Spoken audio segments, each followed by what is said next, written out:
মুসলমান ভাইরা আমার খুব ভালো করে বুঝবেন, কোরআনে হাকিমে আল্লাহ পাক রব্বুল আলামিন সিয়াম সাধনা আমাদের উপরে কেন ফরজ করলেন সেই কথাটা আল্লাহ পাক আমাদেরকে জানিয়ে দিয়েছেন। সেই কথার মর্মবাণী যদি আমরা গভীর পর্যন্ত ঢুকতে পারি তাহলে দেখব রোজার কষ্টের তুলনায় বিনিময়ে যে পাওনা হবে সেই পাওনাটা অনেক গুণে বড়। রমাদানুল মুবারক নিয়ে আলোচনাটা এখন খুব বেশি জরুরি। আমাদের নবী আলাইহিস সালাম রমজানকে পাবার জন্য 2 মাস আগেই আল্লাহ পাকের কাছে দরখাস্ত দিয়ে রাখতেন। পৃথিবীর আকাশে রজবের চাঁদ উদয় হলেই নবীজি আল্লাহ পাকের কাছে দরখাস্ত দিয়ে রাখতেন, আল্লাহুম্মা বারিক লানা ফি রজবা ওয়া শাবান ওয়া বাল্লিগনা রমাদান। আয় আল্লাহ, আপনি আমাকে রজব শাবান মাসে বরকত দিয়ে রমজান পর্যন্ত পৌঁছিয়ে দিন। কেন? এত 2 মাস আগ থেকে নবীজি দোয়া করতেন। কেন?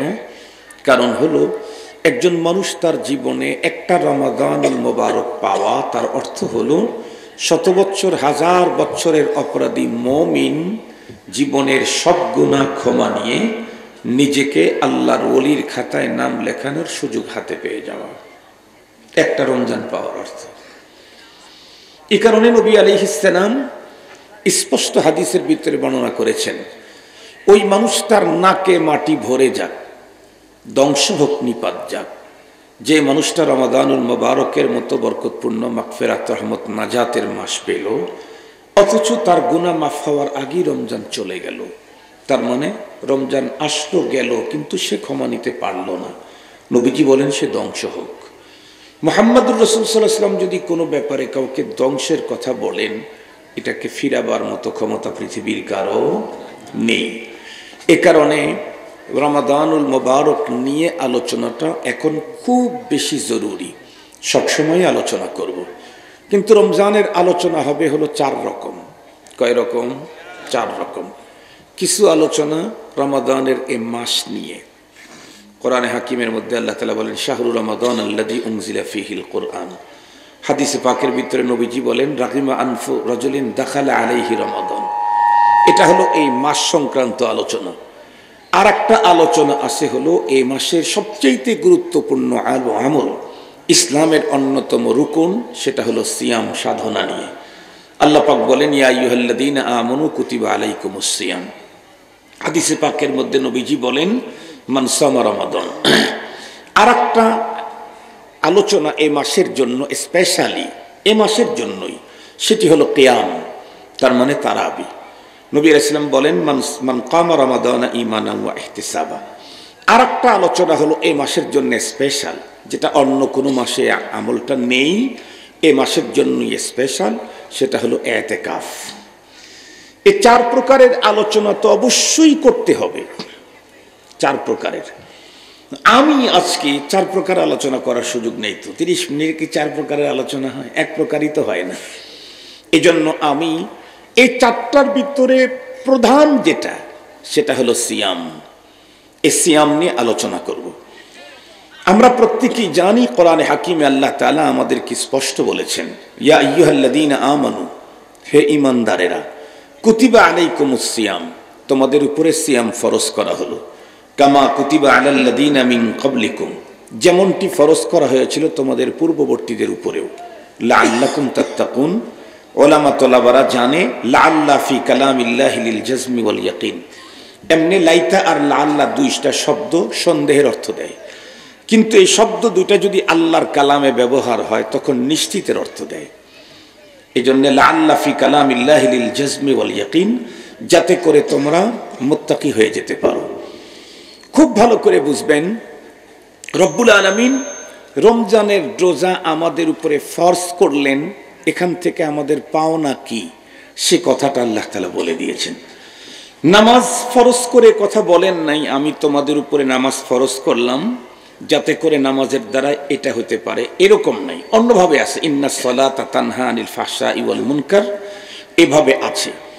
এইখানে রোজার ব্যাপারে আল্লাহ পাকের বর্ণনার ভঙ্গিমাটা ভিন্ন রকমের।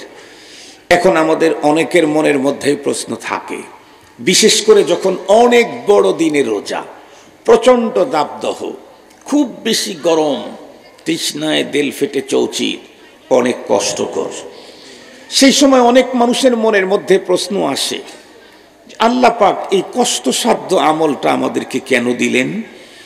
আল্লাহ ইচ্ছা করলে এই আমলটা সহজ করে দিতে পারতেন। অনেকেই তো বলে যে একটু কিছু না খাইলাম, কমপক্ষে পানিটা পান করার অনুমতি আল্লাহ দিতেন, তো দিলে তো হয়ে যেত। রব্বুল আলামিন যদি অপশন দিতেন যে কোনো খাবার খাইতে পারবা না, শুধু পানি পান করতে পারবা, জোহরের আজান যখন হবে যে এলাকায় তখন এক গ্লাস খেতে পারবা, তো ওইভাবে আইন দিলে, ওইভাবে রোজা পালন করলে তো রোজা হয়েই যেত। কি বলেন? অনেকের মনের এই প্রশ্ন।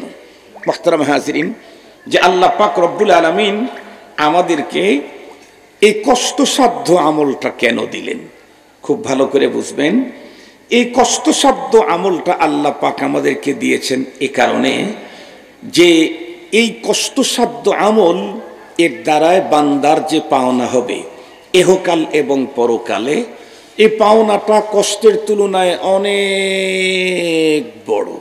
অনেক শব্দটা কিন্তু আমি টেনে বলেছি, অনেক বড় বলি নাই, অনেক বড় বলেছি, এটা কিন্তু মনে রাখতে হবে।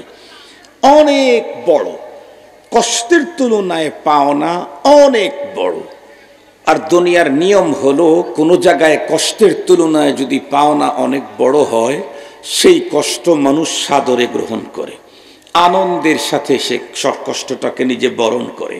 সেই কষ্টটা করার জন্য সে উদ্গ্রীব উৎকণ্ঠায় থাকে, আমি এই কাজটা করতে চাই, কষ্টসাধ্য, কিন্তু এরপরে ওইটার জন্য মানুষ এত আবেগী হয় এবং আনন্দের সাথে করে। কেন? কারণ কষ্টের তুলনায় পাওনা অনেক বড়। তার জ্বলন্ত প্রমাণ, একেবারে সহজ কথা বলি, আমরা এখানে যারা আসি ম্যাক্সিমাম কিন্তু আমরা আমাদের মার পেট থেকে জন্ম নিয়েছি নর্মাল ডেলিভারিতে। তার মানে সিজারের বাচ্চা এখানে কমই আছে। ওই ছোটোখাটো যেগুলো আছে ওগুলো হয়তো 2-4টা সিজার টিজার হয়েছে, আমরা কিন্তু সিজারের বাচ্চা না। কি বলেন? সত্য কথা বলছি তো, আমাদের সিজার হয় নাই। তো আমাদের আম্মা আমাদেরকে যখন প্রসব করছেন তখন প্রসব বেদনা কিন্তু সিরিয়াস, দর্দে জেহ। প্রসব পেইন এতটাই হার্ড, এতটাই কঠিন, যেই ব্যথা বেদনার কারণে রব্বুল আলামিন নারীর জীবনের সকল গুনাহ ক্ষমা করে দেয়, সকল গুনাহ মাফ করে দেন আল্লাহ তাআলা। কি পরিমাণে কঠিন! আর এই পৃথিবীতে প্রসব করতে গিয়ে কত মা দুনিয়ার থেকে মারা গেছে, এটা কিন্তু একেবারে জাহের বাহের কথা, সকলেই জানে। অনেক মা বাচ্চা প্রসব করতে গিয়ে দুনিয়ার থেকে বিদায় নেন। অনেক মা 1 দিন 2 দিন পর্যন্ত সেন্সিয়ার হয়ে পড়ে থাকেন। অনেক মাকে ব্যাগ ব্যাগ ব্লাড তাকে দিতে হয়, অনেক মা। এবং অনেক মা তো এমন আছেন, বাচ্চা পেটে ঢুকতেই ক্ষুধামন্দা শুরু হয়, সে কোনো কিছুর, কোনো খাদ্যের ঘ্রাণই নিতে পারে না, ঘ্রাণ নিলেই সে বমি করে ফেলে, কোনো কিছু খেতে পারে না, একেবারে নার্ভাস হয়ে যায়, তাকে হাসপাতালে নিয়ে স্যালাইন দিয়ে রাখে।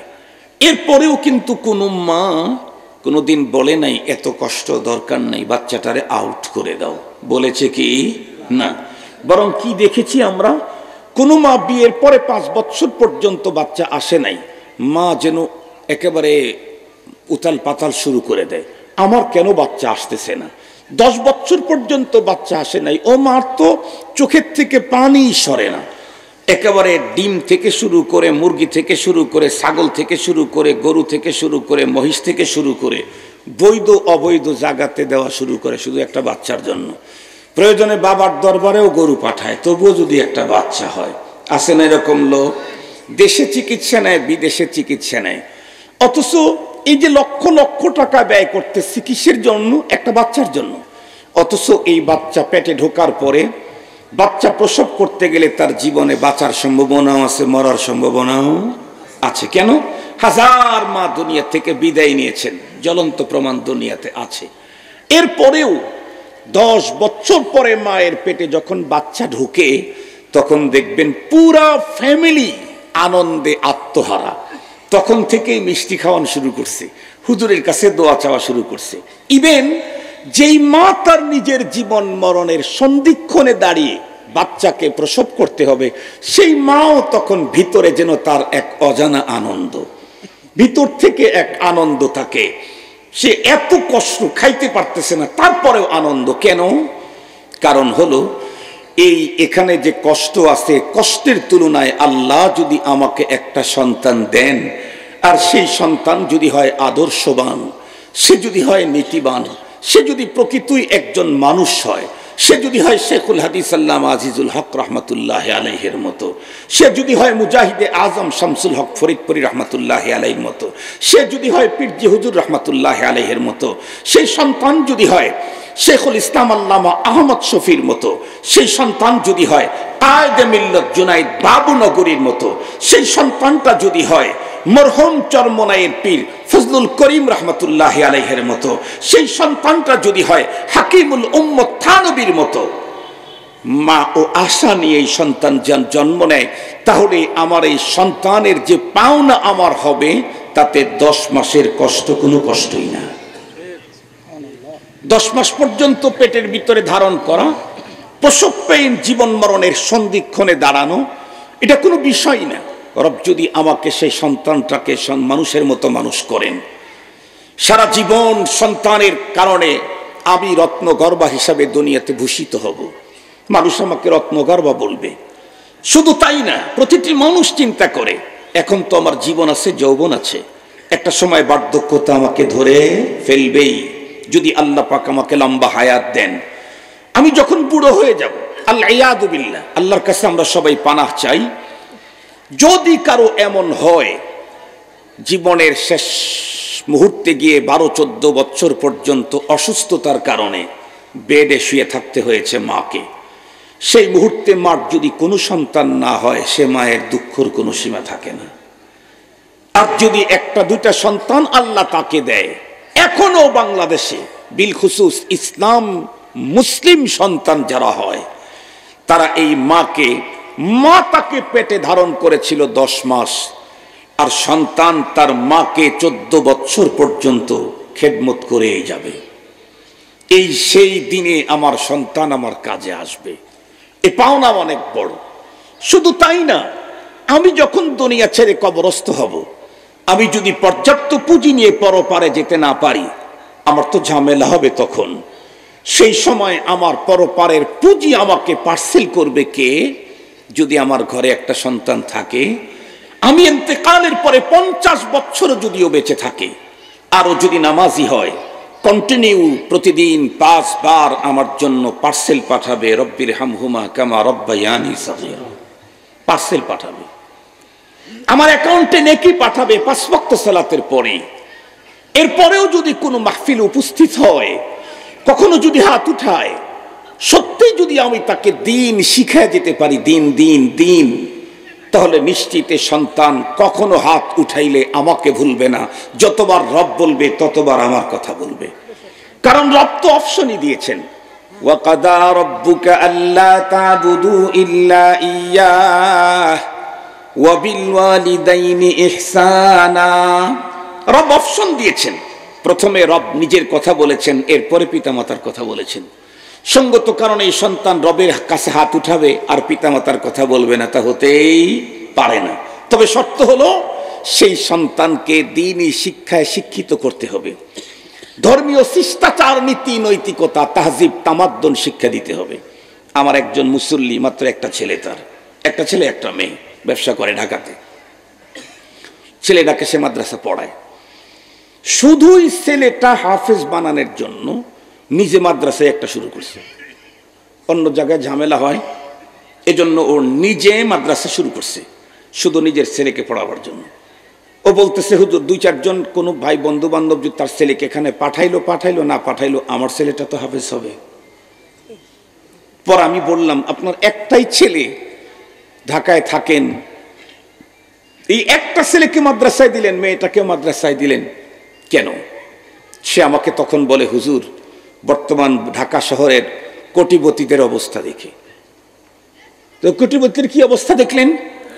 আমি তো এখানেই থাকি, এত বছর হয় ব্যবসা করি, সবচেয়ে বড় বড় ব্যবসায়ীদের সাথে আমার সম্পর্ক আছে, কারণ তাদের সাথে আমার ব্যবসার লিঙ্ক। আমি দেখলাম গ্রুপ অফ ইন্ডাস্ট্রিজের মালিক, সন্তান 4টা 5টা 7টা সন্তান, একটাও বাবার কাছে নেই। বাবার প্রচুর সম্পদ, এজন্য বাবা সন্তানকে উন্নত ডিগ্রির জন্য কানাডায় পাঠাইছে, আর ওই সন্তান দেশে আসে না। আমেরিকায় পাঠাইছে, আর সন্তান দেশে আসে না। আমেরিকাতেই সেটেল হয়ে গেছে। যারাও বা দেশে আসছে, মা বাবার দুঃখ কষ্ট অসুস্থতার সময় কাছে পাওয়া যায় না। তখন চিন্তা করলাম, ওদের তো 4টা 5টা করে, আমার তো একটা।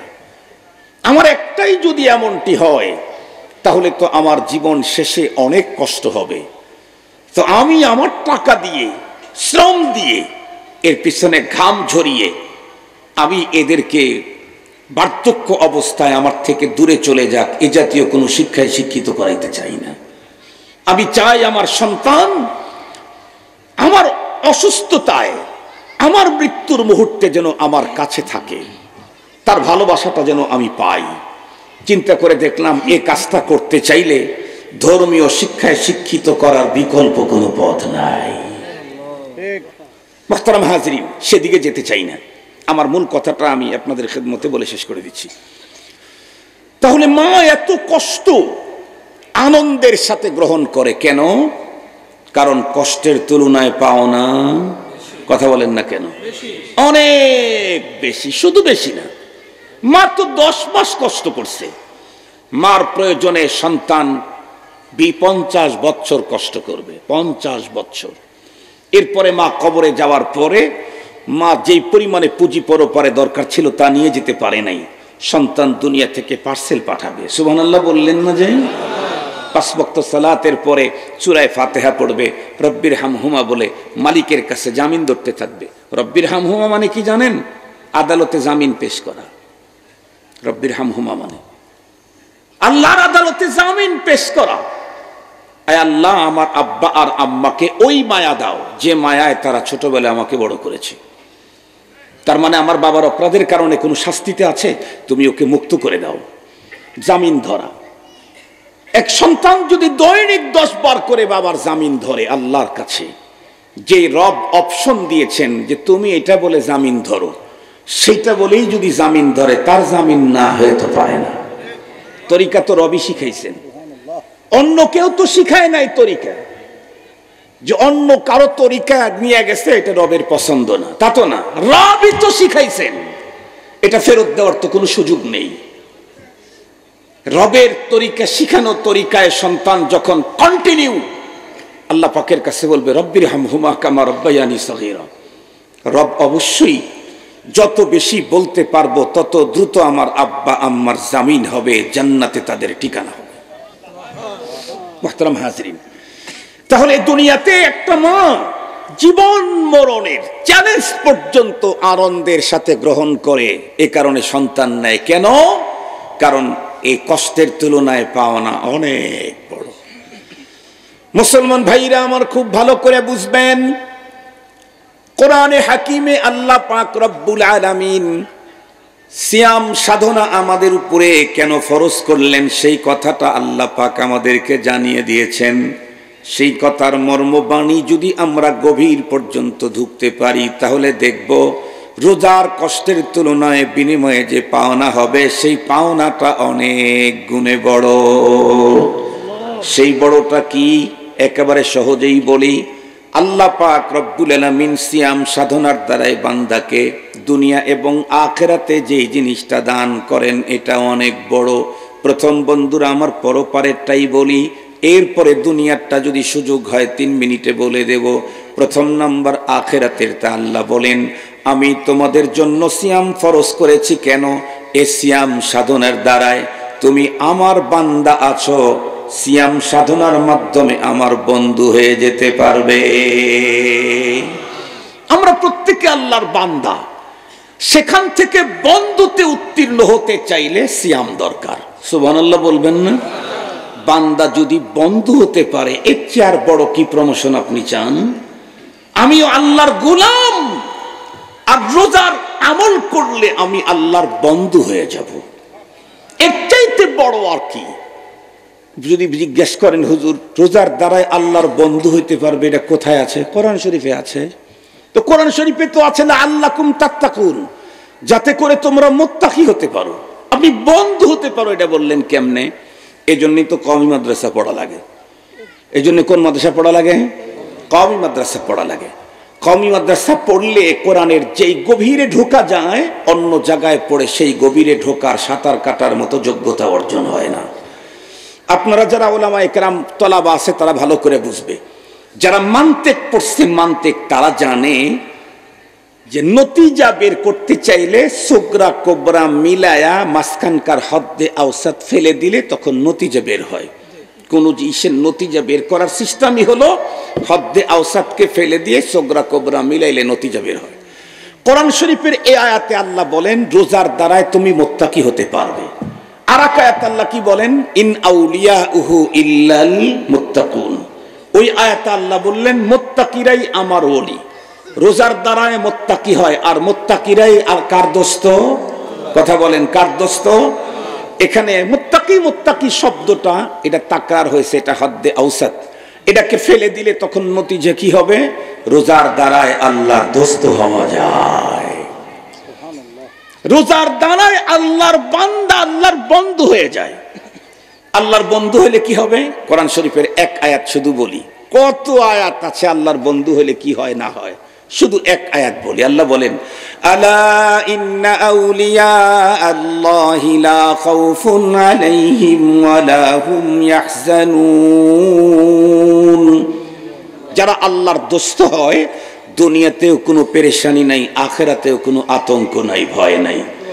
नशा दीदा दे सामाने न गम आवरद नुकसाने, नशा दीदा दे सामाने न गम आवरद नुकसाने, बपेशे हिम्मते माहरच आमद बूद मेहमाने, बपेशे हिम्मते माहरच आमद बूद मेहमाने।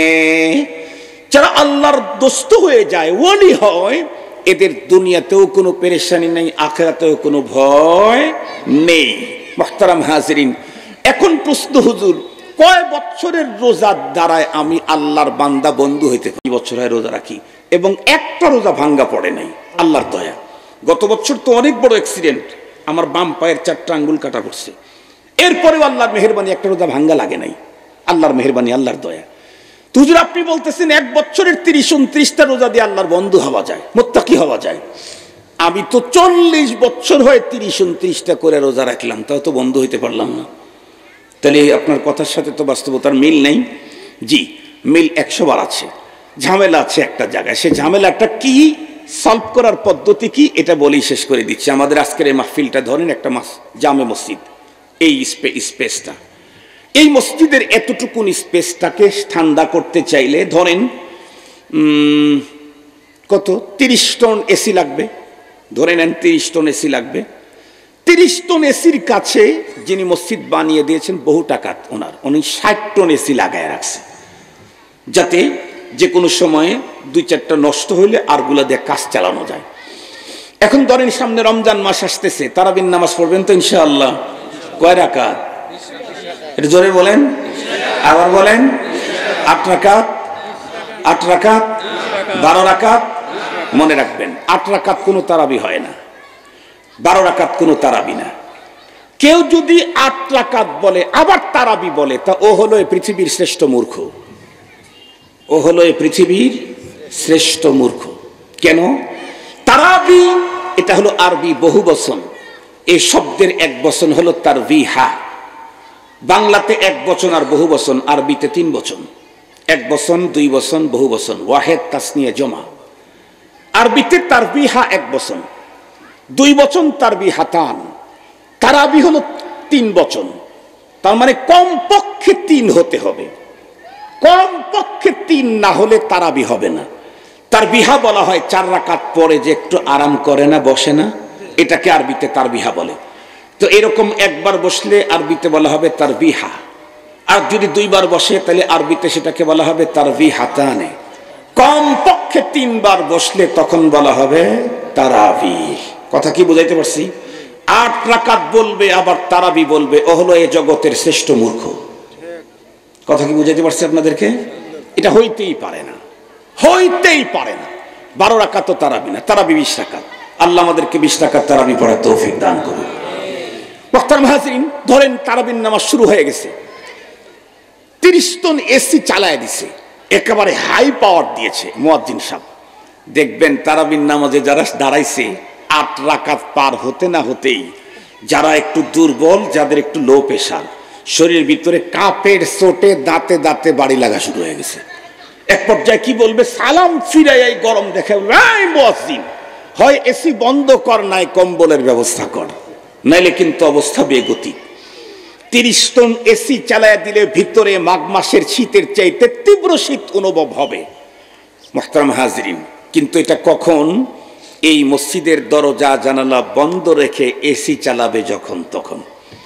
এই মসজিদের দরজা আছে 6টা, জানালা আছে 8-2-16টা, সবগুলি যদি খোলা রাখে, 30 টন এসির পরিবর্তে যদি 60 টনও চালায়া দেয়, বলেন তো দেখি কি পরিমাণ শীত লাগবে? আপনারা বুঝেন না কথা, একটু বলেন কি পরিমাণে শীত হয়ে যাবে? শীত লাগবে কি না? একটু ঠান্ডা হবে, কারণ এসির ভিতর থেকে ঠান্ডা বাতাস বের হচ্ছে, যারা ওই এরিয়াতে আছে তারা ঠান্ডা পাবে। কিন্তু এই অবস্থায় চলতে চলতে হঠাৎ করে বিদ্যুৎ চলে গেলে, এই 1-2 রাকাত নামাজের শুরু করছে খতম তারাবি, আল্লাহু আকবার বলছে, তাকবীরে তাহরিমা, বিদ্যুৎ চলে গেছে। দ্বিতীয় রাকাত শেষ হওয়ার আগে ইমাম থেকে শেষ মুসল্লি পর্যন্ত শরীর থেকে ঘাম আসবে। পক্ষান্তরে সবগুলি যদি বন্ধ থাকে, 20 মিনিট পর্যন্ত চলার পরে যদি বিদ্যুৎ চলেও যায়, দরজা জানালা না খোলা হয়, আরো 10 রাকাত পড়া পর্যন্ত শরীরে ঘাম আসার কোনো সুযোগ নেই। কেন? যেই শীতলতা মেশিন থেকে বেরিয়েছে, সেই শীতলতা বাইরে যাওয়ার সুযোগ পায় না, এই কারণে ভিতরে এখনো ঠান্ডা রয়ে গেছে। মুসলমান ভাই খুব ভালো করে বুঝবেন, এই পৃথিবীর প্রতিটা রোজাদার যখন রোজা রাখে, আল্লাহ পাকের কোরআনে স্পষ্ট বক্তব্য আল্লাহ দিলেন, রোজার দ্বারায় তোমরা মুত্তাকি হতে পারো। তার মানে তোমার অন্তরের ভিতরে খোদা ভীতি ঢুকে যাবে। 100% পৃথিবীর যত মানুষ রোজা রাখে তার অন্তরের ভিতরে খোদা ভীতির মেশিনটা চালু হয়, কিন্তু যেই পরিমাণে খোদা ভীতি আমাদের ভিতরে ঢোকার দরকার, সেই পরিমাণে খোদা ভীতি ঢোকে না। কেন? কারণ আমাদের প্রত্যেকের দরজা জানালা সবগুলি খোলা রেখে সিয়াম সাধনা পালন করি, এ কারণে দরজা আর জানালা দিয়ে খোদা ভীতির সব স্নিগ্ধতা বেরিয়ে যায়। রমজানের রোজার দানায় প্রতিটি রোজাদারের অন্তরে খোদা ভীতির মেশিন যে চালু হয়, তার 2টা প্রমাণ আমি আপনাদের খেদমতে দিই। আপনারা বলুন তো দেখি, তামাম ওয়ার্ল্ডের ভিতরে এমন কোন প্রাপ্তবয়স্ক রোজাদারকে কি পাওয়া যাবে যে রোজাদার রোজা রেখেছে, দিন অনেক গরম, সিরিয়াস গরম, তৃষ্ণায় একদম দিলটা ফেটে চৌচির হয়ে যাচ্ছে। কখনো কখনো দেখেছি রোজাদার বন্ধুরা আমার নিজের গামছা অথবা টাওয়েলটা ভিজায়া নিজের বুকের উপরে দিয়া রাখছে। এই লোকটা যদি এমন একটা জায়গায় অবস্থান করলো যেই জায়গার চতুর্দিকে একজন মানুষও নাই, একদম উনি একাই, ঘরের ভিতরে উনি একা, ওনার নাকের ডোগায় রকমারি 50 আইটেমের কোল্ড ড্রিঙ্ক যদি থাকে, আঙ্গুরের জুস, অ্যাপেলের জুস, তারপরে কমলার জুস আর মালটার জুস, এই জাতীয় 1000 রকমের জুসও যদি থাকে, আল্লাহর বান্দা যদি তৃপ্তি ভরে নিজের বন্ধুরা আমার তৃষ্ণা মিটায়া জুসগুলি পান করে, পৃথিবীর কেউ দেখবে না। এরপরেও বলুন তো দেখি, পৃথিবীর কোনো একজন রোজাদার এমন গোপন কক্ষের ভিতরে গিয়া রোজা রাখা অবস্থায় কোনো কিছু পান করতে পারে? আরো জোরে বলেন, পারে? কার ভয়ে? আবার বলেন। তাহলে রোজার দ্বারা তাকওয়ার মেশিন চালু তো হয়েই গেছে। এ অঞ্চলের কোনো এক যুবক অন্য একজন যুবতীর প্রতি সিরিয়াসলি, বন্ধুরা আমার, তার দুর্বলতা, 10 বছর পর্যন্ত বৈধ অবৈধ উপায়ে তাকে কাছে পাওয়ার জন্য চেষ্টা করে যাচ্ছে, কিন্তু কোনোভাবেই মিলাইতে পারল না। যুবক যদি সত্যিকারের রোজাদার হয়, আর সে যদি একাই কোনো মরুভূমির পথ অথবা জঙ্গলের ভিতর দিয়ে যাওয়া শুরু করে, একদম মিডল পথে যাওয়ার পরে যদি ওই সুন্দরী তার আবেগের সেই নারী সঙ্গী দেখা হয়, সত্যিকার যদি যুবক বন্ধুরা আমার রোজাদার হয়ে থাকে, ওই মুহূর্তে ওই মহিলা যদি তাকে ডেকে বলে, ও যুবক, আমি তো সেই মহিলা, তুমি না এতদিন পর্যন্ত আমাকে কাছে পাওয়ার জন্য কত চেষ্টা করছো, এখন আমি তোমার কাছে এসেছি, তুমি ইচ্ছা করলে শারীরিক সম্পর্ক করতে পারো। বলুন তো দেখি, কোনো মানুষ রোজাও রাখবে আবার বন্ধুরা আমার এই কাজটা করবে, এটা কি কোনোদিন সম্ভব হতে পারে? কেউ দেখবে না তারপরে করে না কেন? আল্লাহর ভয়। আল্লাহ পাক তাই তো বলেছেন, ইয়া আইয়ুহাল্লাযীনা আমানু কুতিবা আলাইকুমুস সিয়ামু কামা কুতিবা আলাল্লাযীনা মিন ক্বাবলিকুম লাআল্লাকুম তাত্তাকুন। ও ঈমানদার, তোমাদের পূর্ববর্তীর উপরে যেমন সিয়াম ফরজ করেছিলাম তেমনটি তোমাদের উপরে ফরজ করলাম। কেন? কারণ এর সিয়াম রোজার দ্বারায় তোমার ভিতরে খোদামিতির মেশিন চালু হয়ে যায়, আর খোদামিতির মেশিন যখন চালু হবে তখন তুমি একটা সময় আমার বন্ধুত্ব বরণ করতে পারবে। আমি রোজার দ্বারায় মুত্তাকি হয়ে গেছি, কিন্তু যেমনটি মুত্তাকি হওয়া দরকার তা হতে পারি নাই। রোজা রেখে যদিও দিনের বেলায় খাই না, রোজা রেখে যদিও দিনের বেলায় পান করি না, রোজা রেখে যদিও দিনের বেলায় স্ত্রীর কাছে যাই না, কিন্তু রোজা রাখার পরে মিথ্যা কথা তো ঠিকই বলি। কথা বলেন না কেন? রোজা রাখার পরেও তো গীবত ঠিকই করি। রোজা রাখার পরে তো কুকথা, কুদৃষ্টি, কুধারণা। কথা বলেন, কুকথা, কুদৃষ্টি, কুধারণা, এই কোনোটার থেকে আমি আমাকে সেভ করতে পারি না। কেন? ওই যে আমার দরজা জানালা খোলা আছে। এ কারণে যেই পরিমাণে মুত্তাকি হওয়ার কথা রোজার দ্বারায়, ওই পরিমাণে মুত্তাকি হইতে পারতেছি না। যেমনটি মসজিদ যেই পরিমাণে শীতল হওয়ার কথা ছিল ওই পরিমাণে শীতল হয় নাই, দরজা জানালা খোলা থাকার কারণে আমি আমার বডির দরজা জানালা ক্লোজ করতে পারি নাই, বন্ধ করতে পারি নাই। শুধুই রোজার মেশিন চালু করে দিয়েছি, তাকওয়ার মেশিন চালু করেছি, তাকওয়াকে ধরে রাখার ব্যবস্থা করি নাই। তাই যেমনটি তাকওয়া অর্জন হওয়া দরকার তেমনটি তাকওয়া আমার অর্জন হয় না। তাহলে কি করলে 100% মুত্তাকি হয়ে যাব? 6 শর্ত মানবেন। একেবারে শুধুই শর্তগুলা বলবেন। নাম্বার 1, জবান কন্ট্রোল করতে হবে। কি কন্ট্রোল বলেন? 1 নাম্বার জবান কন্ট্রোল। আপনারা বলবেন, হুজুর আমরা তো জবান কন্ট্রোল করছি, সেই সুবে সাদেক থেকে সূর্য অস্ত পর্যন্ত কিছু খাইলাম না, পান করলাম না, এর চেয়ে আর কত কন্ট্রোল করব? তাহলে আমরা বলবো, আমরা তো ইম্পোর্ট বন্ধ করছি, এক্সপোর্ট বন্ধ করি নাই। ইম্পোর্ট এক্সপোর্ট বোঝেন তো? মানে ভিতরে ঢুকানো বন্ধ করছি, বের করা বন্ধ। মিথ্যা কথা, গীবত, কথা বলেন না কেন? ফাহেসা কথা, অশ্লীল কথা এক্সপোর্ট হচ্ছে। ইম্পোর্ট বন্ধ করছি, এক্সপোর্ট বন্ধ করি নাই। ইম্পোর্ট এক্সপোর্ট দুইটাই বন্ধ করা লাগবে। শুধুই তাই এক্সপোর্ট করা যাবে যেটা রব আমাকে অর্ডার করেছেন। 2 নাম্বার হলো কান কন্ট্রোল। এখন তো কান কন্ট্রোল করা আরো কঠিন। কেন? কি জানি ফোন দেয়, তাও বলতে পারেন না, কানের সাথে লাগায় থাকে। ওই ফোনের নাম জানি কি? ইয়ারফোন। ইংরেজিতে ইয়ার মানে কান, বাংলাতে ইয়ার মানে দোস্ত, আরবি ফার্সিতে ইয়ার মানে দোস্ত, বাংলাতে এই কি ফার্সিতে ইয়ার মানে দোস্ত। এই ইয়ারফোন ইংরেজির যেটা, এটা কিন্তু আসলে দোস্ত না, এটা হলো দুশমন। কারণ আমি নিজে দেখেছি ইয়ারফোনের ভিতরে কথা বলতে বলতে কখন যে ট্রেনের রাস্তার উপরে উঠে গেছে জানে না, পিছন দিক থেকে ট্রেন এসে 2 টুকরা। ঘটনা বাংলাদেশে ঘটছে না? ঘটে নাই? কথা বলতে বলতে, ইয়ারফোনে কথা বলতে বলতে কখন যে রাস্তার মাঝখানে চলে গেছে, পি পি পি পি। আমার নিজের এরকম হয়েছে। ড্রাইভার ওরে হর্ন দিচ্ছে, আমার গাড়িতে তো আর হর্নও আছে, ইমার্জেন্সি হর্নও আছে, সেই হর্ন দেয়, তারপরে ও সরে না। তার মানে ও এ জগতেই নাই। ও কি নাই? এই জগতেই নাই, ও আর এক জগতে চলে গেছে। অনেক বাচ্চা এভাবে, অনেক মানুষ অ্যাক্সিডেন্ট করে মরে যাচ্ছে।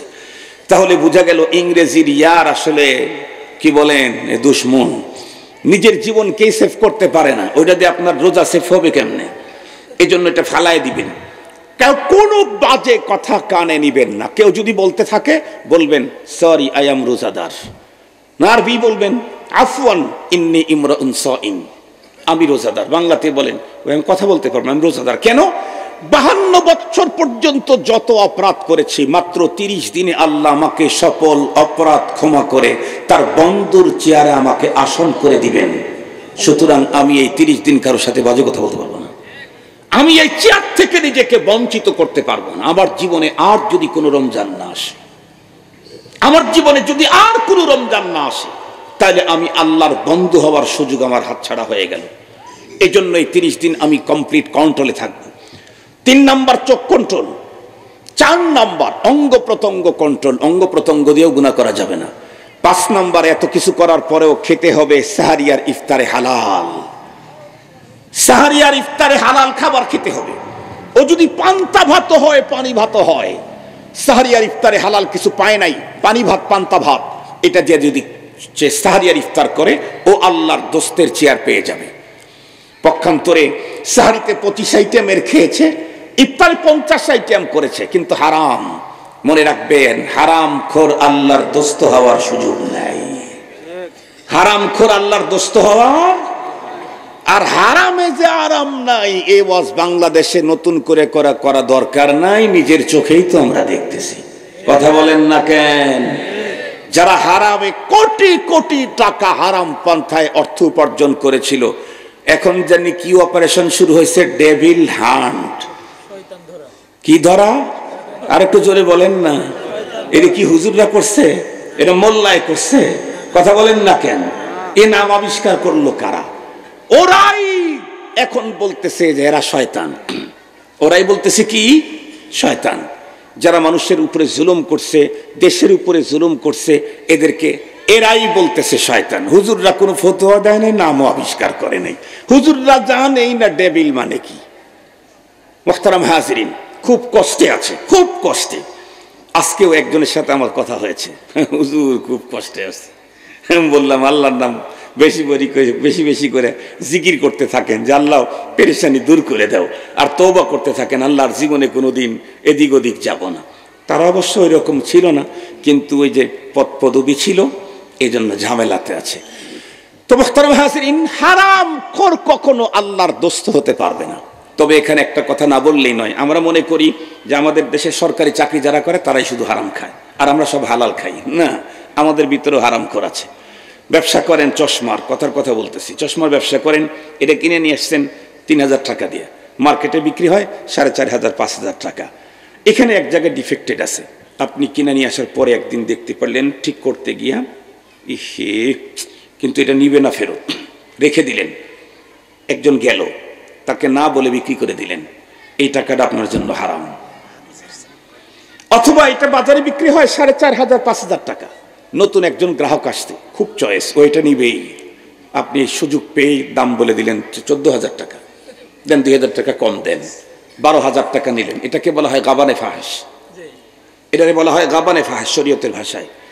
এই পদ্ধতিতে চশমা বিক্রি করে যে টাকাটা উপার্জন করলেন, এটা হারাম। শুধু কি তাই? আমি মাদ্রাসায় বুখারী শরীফ পড়াই, শেখুল হাদিস। আমি মাদ্রাসার মুহতামিম, প্রিন্সিপাল। আমি 2টা মসজিদের খতিব।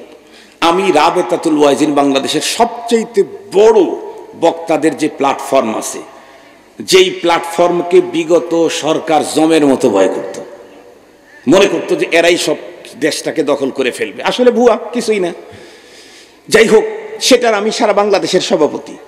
কিন্তু মনে করেন আমার বাপ যখন মারা গেল, কথার কথা, বাবার একটা বাসা আছে ঢাকা শহরে, আমার কিন্তু কোনো বাসা ঢাকা শহরে নেই। আমাদের ভাই বোন কারো 14 গোষ্ঠীর কোনো বাসা নেই।